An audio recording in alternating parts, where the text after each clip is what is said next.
Nah, ini kita akan bahas kembali Kejadian 26. Ya, kita akan bahas ketika Ishak itu berada di negeri orang Filistin, berada di daerah kekuasaannya Abimelek. Ya. Nah, sebelum kita mulai, seperti biasa kita mau bacakan doa dulu, karena ini adalah bulan kitab suci nasional, maka kita akan bacakan dari doa dari kitab suci.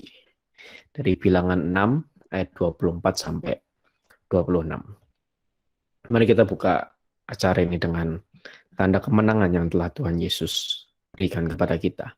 Dalam nama Bapa dan Putra dan Roh Kudus. Amin. Tuhan memberkati kita dan melindungi kita. Tuhan menyinari kita dengan wajah-Nya dan memberi kita kasih karunia. Tuhan menghadapkan wajah-Nya kepada kita dan memberi kita damai sejahtera. Kemuliaan kepada Bapa dan Putra dan Roh Kudus, seperti pada permulaan, sekarang selalu, dan sepanjang segala abad. Amin. Santo Agustinus dari Hippo, Santo Hieronymus, Santo Yohanes Chrysostomus, doakanlah kami. Amin. Dalam nama Bapa dan Putra dan Roh Kudus. Amin.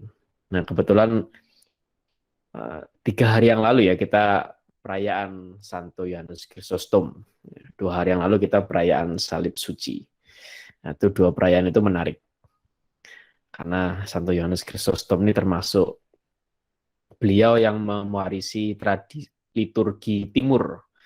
Jadi liturgi gereja timur itu, Ritus Timur itu diwarisi oleh Santo Yohanes Chrysostom. Nah, itu sedikit tentang beliau. Kebetulan karena minggu ini ada hari di mana beliau dirayakan.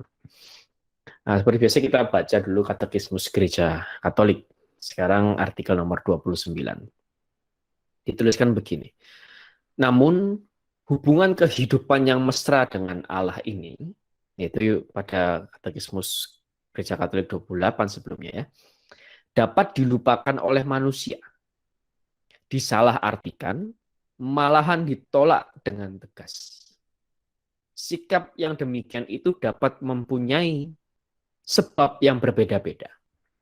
Protes terhadap kejahatan dunia, ketidakpahaman religius atau sikap tidak peduli, kesusahan duniawi dan kekayaan, contoh hidup yang buruk dari para beriman, aliran berpikir yang bermusuhan dengan agama, dan akhirnya kesombongan manusia berdosa untuk menyembunyikan diri karena takut akan Tuhan dan melarikan diri dari Tuhan yang memanggil.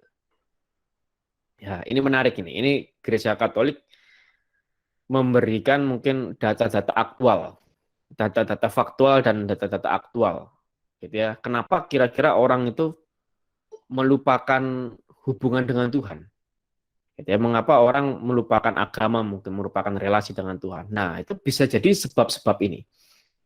Ya, maka dan tetapi seharusnya sebab-sebab ini bukan menjadi alasan yang mendasar, bukan menjadi alasan yang kuat untuk kita meninggalkan relasi kita dengan Tuhan. Nah, itu yang mau dikatakan dalam Katekismus Gereja Katolik nomor 29. Selamat datang yang baru bergabung. Ya, kita baru mulai dan ini kita baru akan mau membacakan bacaan hari ini. Nah, malam hari ini kita bahas dari Kejadian 26 ayat 1 sampai 35. Nah, kita baca dulu perikop yang akan kita bahas malam hari ini, yaitu tentang Ishak di negeri orang Filistin. Ya. Nah, seperti biasa, saya minta tolong teman-teman atau Bapak Ibu di Google Meet untuk membacakan ayat yang nomor genap. Saya akan bacakan ayat yang nomor ganjil. Ya.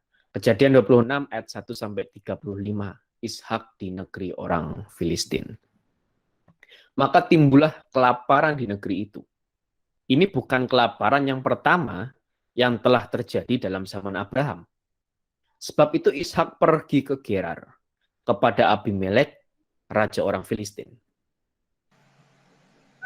Lalu Tuhan menampakkan diri kepadanya serta berfirman, "Janganlah pergi ke Mesir, diamlah di negeri yang akan kukatakan kepadamu. Tinggallah di negeri ini sebagai orang asing. Maka aku akan menyertai engkau dan memberkati engkau, sebab kepadamulah dan kepada keturunanmu akan kuberikan seluruh negeri ini. Dan aku akan menepati sumpah yang telah kuikrarkan kepada Abraham ayahmu.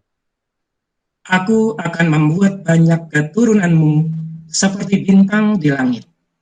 Aku akan memberikan kepada keturunanmu seluruh negeri ini, dan oleh keturunanmu semua bangsa di bumi akan mendapat berkat. Karena Abraham telah mendengarkan firmanku dan memelihara kewajibannya kepadaku, yaitu segala perintah, ketetapan, dan hukumku. Jadi tinggallah Ishak di Gerar. Ketika orang-orang di tempat itu bertanya tentang istrinya, berkatalah ia, dia saudaraku. Sebab ia takut mengatakan, ia istriku. Karena pikirnya, jangan-jangan aku dibunuh oleh penduduk tempat ini karena Ribka, sebab elok parasnya. Setelah beberapa lama ia ada di sana, pada suatu kali menjenguklah Abimelekh, raja orang Filistin itu dari jendela. Maka dilihatnya Ishak sedang bercumbu-cumbuan dengan Ribka istrinya. Lalu Abimelekh memanggil Ishak dan berkata, sesungguhnya dia istrimu. Masakan engkau berkata, dia saudaraku? Jawab Ishak kepadanya, karena pikirku, jangan-jangan aku mati karena dia. Tetapi Abimelekh berkata, apakah juga yang telah kau perbuat ini terhadap kami? Mudah sekali terjadi, salah seorang dari bangsa ini tidur dengan istrimu, sehingga dengan demikian engkau mendatangkan kesalahan atas kami.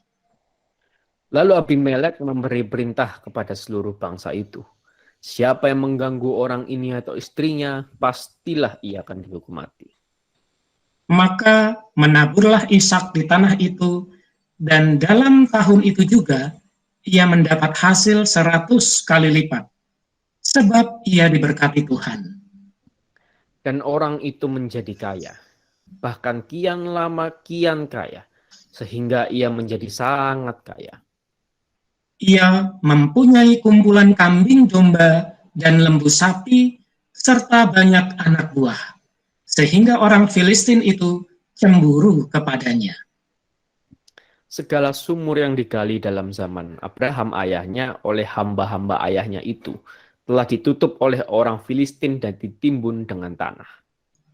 Lalu kata Abimelekh kepada Ishak, pergilah dari tengah-tengah kami, sebab engkau telah menjadi jauh lebih berkuasa daripada kami.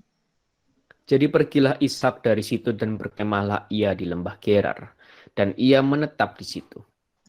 Kemudian Ishak menggali kembali sumur-sumur yang digali dalam zaman Abraham ayahnya, dan yang telah ditutup oleh orang Filistin sesudah Abraham mati. Disebutkannya lah nama sumur-sumur itu menurut nama-nama yang telah diberikan oleh ayahnya. Ketika hamba-hamba Ishak menggali di lembah itu, mereka mendapati di situ mata air yang berbual-bual airnya. Lalu bertengkarlah para gembala Gerar dengan para gembala Ishak. Kata mereka, air ini kepunyaan kami. Dan Ishak menamai sumur itu Esek, karena mereka bertengkar dengan dia di sana. Kemudian mereka menggali sumur lain, dan mereka bertengkar juga tentang itu. Maka Ishak menamai sumur itu Sitna. Ia pindah dari situ dan menggali sumur yang lain lagi. Tetapi tentang sumur ini mereka tidak bertengkar. Sumur ini dinamainya Rehobot. Dan ia berkata, sekarang Tuhan telah memberikan kelonggaran kepada kita, sehingga kita dapat beranak cucu di negeri ini. Dari situ ia pergi ke Beersheba. Lalu pada malam itu Tuhan menampakkan diri kepadanya serta berfirman, Akulah Allah ayahmu Abraham. Janganlah takut, sebab aku menyertai engkau. Aku akan memberkati engkau dan membuat banyak keturunanmu, karena Abraham hambaku itu. Sesudah itu Ishak mendirikan mezbah di situ dan memanggil nama Tuhan. Ia memasang kemahnya di situ. Lalu hamba-hambanya menggali sumur di situ.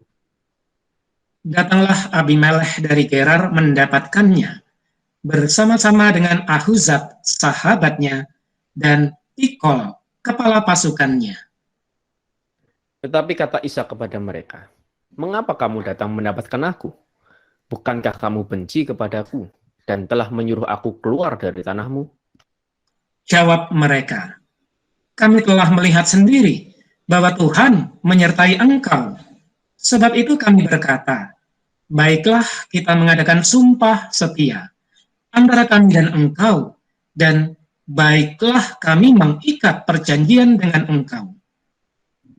Bahwa engkau tidak akan berbuat jahat kepada kami, seperti kami tidak mengganggu engkau, dan seperti kami semata-mata berbuat baik kepadamu, dan membiarkan engkau pergi dengan damai. Bukankah engkau sekarang yang diberkati Tuhan?" Kemudian Ishak mengadakan perjamuan bagi mereka. Lalu mereka makan dan minum. Keesokan harinya pagi-pagi bersumpah-sumpahlah mereka. Kemudian Ishak melepas mereka dan mereka meninggalkan dia dengan damai. Pada hari itu datanglah hamba-hamba Ishak, memberitahukan kepadanya tentang sumur yang telah digali mereka, serta berkata kepadanya, kami telah mendapat air. Lalu dinamainya lah sumur Tusheba. Sebab itu nama kota itu adalah Beersheba sampai sekarang. Ketika Esau telah berumur 40 tahun, ia mengambil Yudit, anak Beeri orang Het, dan Basmat, anak Elon orang Het, menjadi istrinya. Kedua perempuan itu menimbulkan kepedihan hati bagi Ishak dan Ribka. Demikianlah sabda Tuhan, syukur kepada Allah. Selamat datang yang baru bergabung. Malam hari ini kita bahas Kejadian 26 ayat 1 sampai 35. Monggo silakan sharing. Mungkin ada yang mau sharing, ada yang mau memberikan kesaksian, atau mungkin ada yang mau bertanya juga boleh. Nah, ini mungkin sempat ada masukan ya bahwa kira-kira mungkin bisa dikasih panduan dalam sharing. Nah, ini mungkin teman-teman bisa memakai panduan ini, mungkin kira-kira bisa direnungkan kenapa ada pengulangan kisah Ishak dengan Abraham. Kira-kira apakah ada maksud tertentu? Kalau yang kedua, kenapa Ishak mengatakan bahwa Ribka adalah saudaranya? Yang ketiga, Abimelekh yang awalnya melindungi Ishak malah mengusirnya dan kembali membuat perjanjian dengannya. Apa yang bisa kita pelajari dari hal itu? Atau juga mau men-sharingkan hal lain, boleh silakan. Atau mau memberikan kesaksian, atau mau bertanya, silakan. Monggo. Nah, monggo silakan kalau ada yang mau sharing.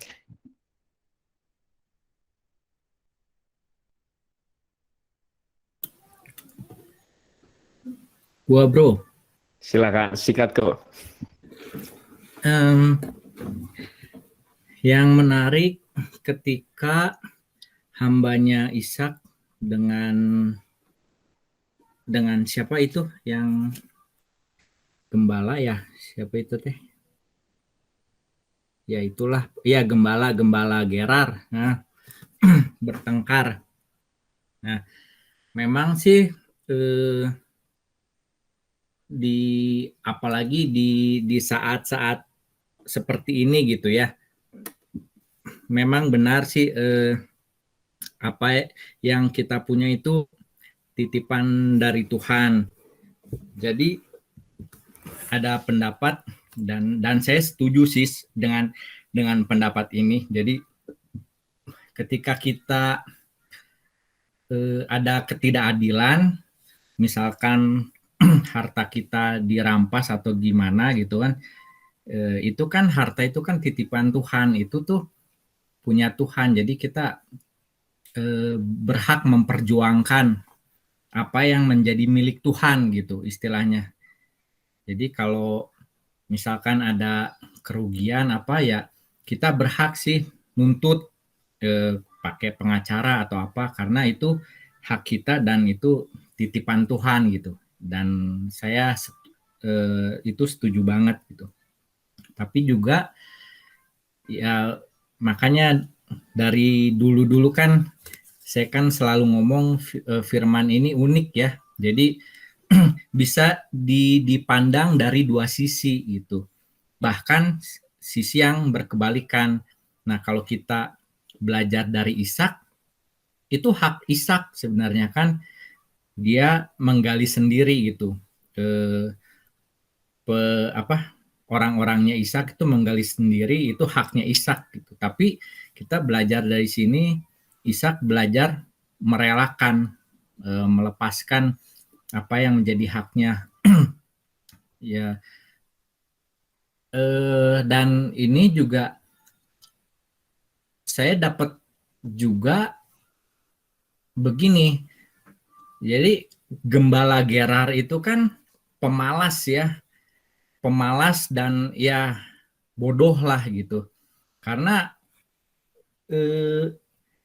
udah jelas itu haknya Ishak, tapi dia bilang itu punya saya gitu. Punya saya dari mana, ngegali aja enggak gitu kan.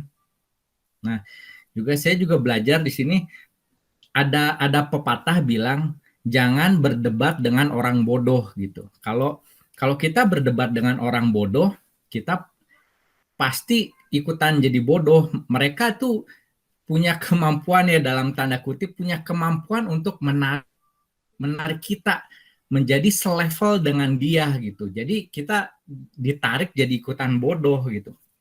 Karena kalau misalkan kemampuan kita 80 misalnya ya, kita analogikan jadi seperti angka lah ya, kita analogikan seperti itu.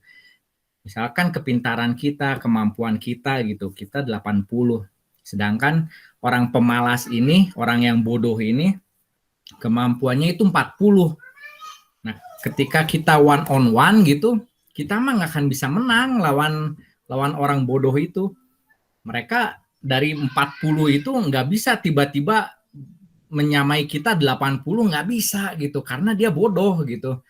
Nah, kita itu dari sudah mengalami level yang 40, kita sudah mengalami level itu. Kita dengan berkembangnya waktu, kita belajar, kita lebih dewasa, lebih bijak, kita mengupgrade diri kita menjadi 80. Nah, karena kita udah 80, kita sudah pernah mengalami yang level 40, dengan mudahnya kita bisa turun gitu. Sedangkan lawan kita, si pemalas ini, dia nggak bisa. Dari 40 nggak bisa dia menyamai pikiran kita, menyamai kemampuan kita. Ke 80 ya susah gitu. Apalagi harus dengan dalam waktu singkat gitu kan, karena berdebat saat itu ya nggak bisa. Jadi lebih baik tinggalkan saja orang seperti itu mah gitu. Karena pernah istrinya si Bro Joseph bilang begini, mengkat, istilahnya ya, mengkat seseorang yang toksik gitu ya, yang toksik seperti itu, bukan berarti kita tuh benci sama mereka, enggak. Kita juga ya tetap merangkul, kita tetap ajak, ayo gimana segala macam, tapi jangan gimana ya, jangan terlalu one on one gitulah sama orang-orang toksik seperti itu teh, karena mengkat mereka itu bukan berarti kita benci sama mereka, tapi itu menyelamatkan kita juga gitu, karena ya namanya juga toksik ya, itu bisa menyebar gitu, racunnya tuh bisa menyebar, bahaya gitu. Jadi ya kita juga belajar dari Ishak, meskipun kita punya hak sebenarnya, harta kita, mungkin kedudukan kita dirampas gitu, kita bisa punya hak gitu, tapi kita belajar dari Ishak, kita belajar merelakan, dan ya udahlah, kasihlah sama orang yang kayak gini mah, ngapain gitu kan ya, kasarnya ini mas, saya ngomong keras ini ya, ngomong rada keras ya, ngapain lah sama orang kayak begini mah, ya udahlah, kalau lu mau ambil ya udah sok ambil aja gitu, gua mah punya Tuhan, gua mah bisa kok jalan dengan Tuhan, dapat berkat, dan ini kan terbukti ya, Ishak merelakan kepada orang-orang pemalas itu, ya udah sok aja, dan terbukti Tuhan tetap menyertai dia dan tetap memberkati dia. Mungkin gitu aja sih, Bro. Thank you. Wah, siap-siap. Terima kasih. Mungkin bersesuaian dengan firman yang mengatakan bahwa pergaulan yang buruk merusakkan kebiasaan yang baik ya. Gitu ya. Jadi itu perlunya kita mungkin mengatur, ada istilah manajemen kasih gitu, manajemen kasih. Jadi kita tahu di mana circle lingkaran utama kita bergaul siapa, kita lalu lingkaran selanjutnya siapa. Lingkaran pertama mungkin pasangan kalau yang sudah bersuami atau beristri. Pasangan, lalu yang kedua nanti anak, lalu yang ketiga nanti keluarga besar, lalu nanti yang selanjutnya mungkin sahabat. Nah, itu pun juga perlu ada manajemen kasihnya lah. Gitu. Mungkin kira-kira seperti itu gitu ya. Karena memang pergaulan yang buruk merusakkan kebiasaan baik. Itu yang perlu diwaspadai. Terima kasih, Kopiter. Luar biasa menyampaikan sisi yang tersembunyi dalam perikop malam hari ini. Luar biasa. Terima kasih. Monggo silakan yang lain. Selamat datang juga yang baru bergabung. Kita bahas kejadian 26. Nah, monggo kalau ada yang mau sharing yang lain. Silakan.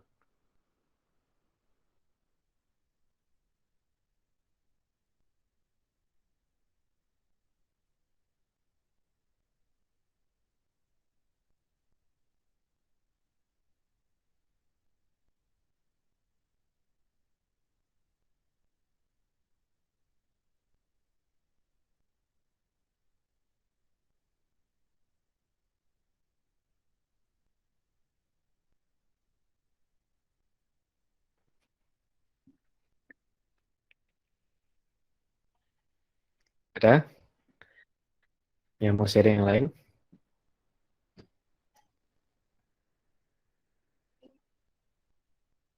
Josh mungkin, atau Pak Anton, atau Pak Abraham, atau Amel, Mas Kris mungkin, Christine, Silevina, Bu Feli, Tristan, Bu Eka, monggo. Nggak ada yang Nah, kalau gitu silakan, gue aja. silakan, Bro. Gue sih penasaran aja sih sama ayat yang kedua ya. Jadi ketika Tuhan menampakkan diri kepadanya ya, pada Ishak ya. Ishak apa Abimelek nih? Ke Ishak ya, pada Ishak ya, Ishak. Ishak. Nah. Janganlah pergi ke Mesir, diamlah di negeri yang kukatakan kepadamu. Itu yang kedua, ayat kedua. Tapi di ayat 24-nya itu Tuhan itu menampakkan diri juga kepada si Ishak ya. Ya, Ishak. Yang menariknya di sini itu Allah ini menampakkan diri juga, dia ngomongnya gini, akulah Allah ayah Abraham. Janganlah takut sebab aku menyertai engkau. Aku akan memberkati engkau dan membuat banyak keturunanmu karena Abraham hambaku itu. Jadi di sini dua ayat ini yang gue tangkapnya ada di ayat 2 dan 24 ya. Jadi yang ayat pertama itu Tuhan bilang nggak ada kata jangan takut. Tapi di ayat 24 ini ada kata jangan takut. Nah, kalau gua bawa terkait Tuhan Yesus ya di Perjanjian Baru ya. Tuhan Yesus kan juga selalu ya ketika dia mati di atas kayu salib kan dia menampakkan diri kepada murid-muridnya selalu juga bilang jangan takut ya. Apa-apa jangan takut gitu. Nah, yang menariknya ini kenapa ya ketika di ayat 24 justru Allah ini ngomong jangan takut tapi di ayat yang keduanya ini nggak ngomong gitu. Nah, ini jadi pertanyaan juga sih buat gue. Kenapa ya? Kenapa Allah itu? Apakah sebelum pergi? Apakah di sini ada sangkut pautnya dengan Allah itu? Pengen tahu ya?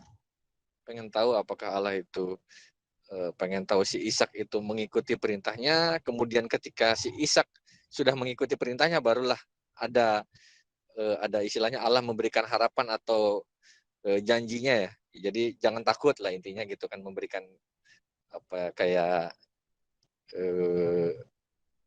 semacam nasihat ya. Tapi kan kalau yang di ayat kedua kan dia belum pergi ceritanya kan. Makanya Allah ngomongnya gitu ya.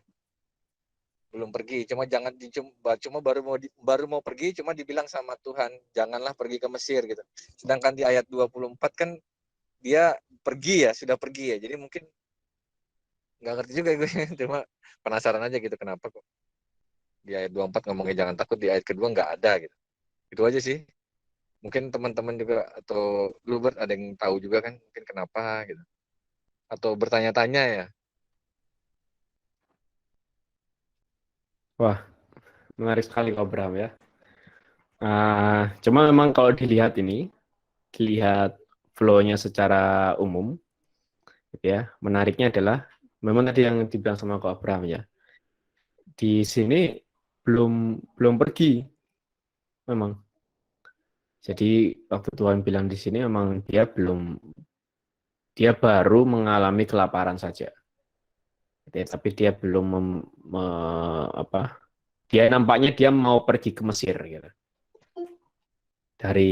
Setelah mengalami ini dia mau pergi ke Mesir nampaknya. Setelah dia sampai ke Gerar, lalu nampaknya dia mau pergi ke Mesir. Karena memang kita sudah sempat bahas waktu kisah Abraham ya. Di zaman dulu memang Mesir itu salah satu yang paling subur karena ada Sungai Nil yang menopang perekonomian mereka. Gitu ya. Nah, tapi menariknya gini, ini Tuhan menampakkan diri di sini, memerintahkan Ishak untuk tetap di Gerar, gitu ya. Tapi malah kondisi Gerar itu tidak sesuai dengan harapannya. Ya kan tinggal di negeri ini artinya pas di Gerar itu di Filistin. Nah, tapi pertama memang wah nampak ada harapan ini bahwa Abimelek melindungi dia. Gitu ya, Abimelek melindungi dia di sini. Lalu gejolaknya mulai kelihatan waktu dia mulai kaya. Ya 13 dia mulai kaya. Gitu kan? Lalu mulai ada iri hati. Dan Abimelek mengusir. Nah, ini jadi mulai muncul gejolak. Waduh, ini Tuhan nyuruh aku tetap di Gerar, tapi kok aku diusir dari sini. Ini muncul gejolak. Jadi kita coba bayangkan jadi Ishak gitu ya. Terus dia mulai pergilah. Dia pergi, dia menggali sumur gitu ya, yang dulu pernah digali sama bapaknya, tapi terus berantem sama orang-orang Filistin di sana. Pergi lagi dia, ya kan? Terus pas pergi, dia menggali sumur lagi, berantem lagi. Pergi lagi dia. Terus dia menggali sumur lagi. Nah, ini barulah kita di sini tidak ada pertengkaran gitu di Rehoboth gitu. Tapi dari sana dia pergi lagi ke Beersheba. Nah, baru Tuhan bilang jangan takut karena itu tadi mungkin Ishak merasa bahwa loh lah aku tuh Tuhan perintahkan datang ke Gerar. Tapi kok kondisinya begini, aku diusir sana, datang ke sini diusir, datang ke sana diusir, datang ke sini diusir gitu kan. Nah, mungkin bisa jadi Ishak tuh mengalami krisis iman mungkin di sini. Gitu ya. Mengalami krisis iman sampai akhirnya Tuhan bilang jangan takut. Ini kira-kira mirip ketika Yosua harus menggantikan Musa. Menurut saya kira-kira mirip dengan itu. Sampai akhirnya Tuhan berkata bahwa kuatkan dan teguhkanlah hatimu gitu ke Yosua. Karena bisa jadi Tuhan mengerti isi hati Yosua bahwa mulai ada ketakutan di sana. Nah, mungkin ini juga yang melanda Ishak. Gitu. Mungkin di sini mulai ada kekecewaan, mulai ada ketakutan, mulai ada ketidakpercayaan, mulai hilangnya iman di sini. Gitu ya. Nah, bisa jadi begitu. Maka Tuhan bilang jangan takut. Mungkin ya. Nah, atau mungkin jawaban dari saya. Gitu, karena melihat gejolak yang dialami padahal Ishak sudah taat pada kehendak Tuhan. Nah, itu mungkin dari saya. Dan mungkin kalau teman-teman di sini ada yang mau memberikan pandangannya bisa juga mengenai ayat 24 ini ya. Kenapa kok Tuhan bilang janganlah takut? Bisa juga. Semoga menjawab kok Abraham. Wah, mantap banget, Pak. Itu benar banget sih menurut gue sih. Karena di perjanjian baru juga kalau kita mengacu ya, ketika yang Tuhan Yesus bilang jangan takut, dia muncul kepada murid-muridnya ketika udah mati itu kondisinya memang pada saat itu murid-murid itu juga galau juga, takut juga nih harus ngapain gitu kan. Terus juga apa kita masih dikejar, kan kondisi itu juga kan murid-muridnya dikejar-kejar juga ya sama orang-orang Yahudi juga gitu. dan mereka tuh di situ merasa wah Yesus yang dikiranya adalah Mesias mati gitu. Nah, jadi mereka muncul ketakutan dalam dirinya. Tapi itu bener banget sih kalau gue kaitkan ya. Setuju gue berarti, setuju banget. Thank you. Terima kasih. Nah, monggo yang lain silakan. Kira-kira ada lagi yang mau sharing? Selamat datang yang baru bergabung ya. Malam hari ini kita bahas kejadian 26. Nah, ini mungkin bisa menjawab panduan dari pertanyaan sharing ini atau mungkin mau menyaringkan hal yang lain, boleh juga, monggo. Atau mungkin memberikan kesaksian atau mau bertanya, boleh silakan.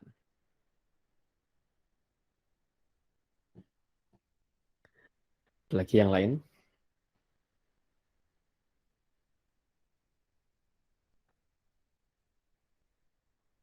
Memang yang paling menarik ini adalah ketika ada pengulangan dengan kisah Abraham ya. Gitu. Kalau kita sudah bahas kisah Abraham dan kita waktu baca Ishak ini kok kayaknya berulang gitu ya. Sama-sama ketemu dengan Abimelek, sama-sama menggali sumur, sama-sama berantem, terus ada sumur Beersheba, itu kira-kira sama gitu. Ada janji Tuhan juga gitu. Terus Abimelek membuat perjanjian tuh kok kayak nampak ada pengulangan gitu. Ketika Ishak bilang Ribka adalah saudaranya, itu juga kok nampaknya ada pengulangan di sana. Nah, itu menarik sebenarnya memang perikopnya. Tapi ini perikop kunci menurut saya. Perikop kunci sebagai justifikasi.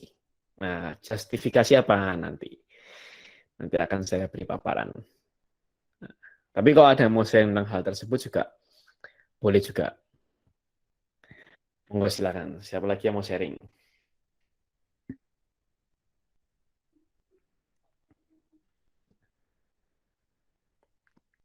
Atau mau bertanya? Atau mau memberikan kesaksian? Jadi mungkin doanya ini ya, singkat ya. Jadi waktu sharingnya lebih lama. Lagi.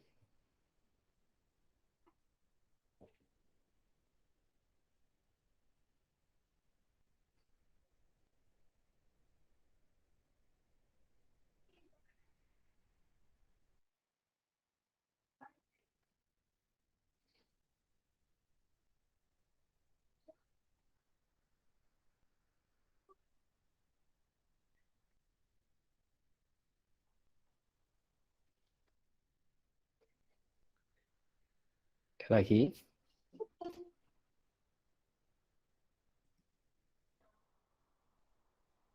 Kalau sedikit review tentang minggu lalu, kita bahas tentang kejadian 25 ya. Itu kita melihat bagaimana Ishak ternyata Ribka tuh mandul juga. Jadi selama 20 tahun mereka menikah itu belum punya anak. Sampai pada akhirnya di umur yang ke-60 dari umurnya Ribka, umurnya Ishak umur 60, Ribka akhirnya mengandung dan ternyata tuh anak kembar. Yang keluar pertama Esau dan yang kedua Ishak. Ya, lalu Esau menjual hak kesulungan. Nah, itu menarik tuh. Bagaimana kita bisa belajar banyak sebenarnya tentang Esau. Esau yang sebagai figur orang yang menyepelekan panggilan Tuhan, figur orang yang menyepelekan sesuatu yang daripada Tuhan, itu Esau.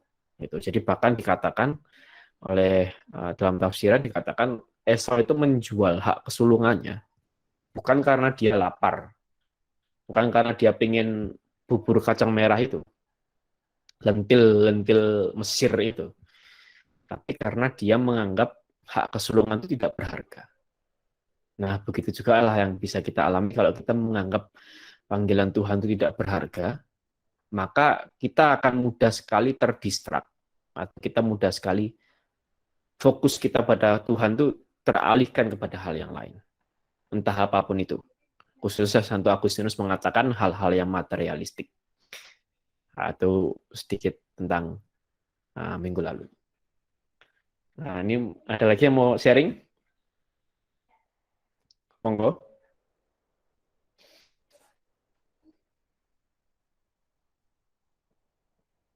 Ada?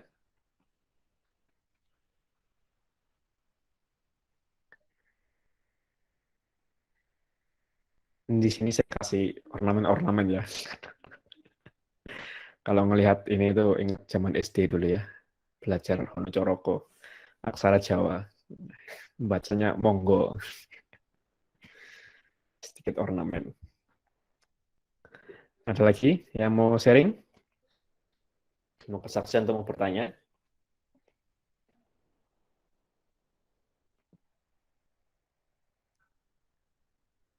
Tidak ada? Oke. Kalau tidak ada, mungkin saya akan berikan paparan ya. Oke, kita akan masuk ke paparan. Malam hari ini saya juga nggak akan banyak poin yang tidak akan banyak bahas banyak poin, ya, hanya 3 saja.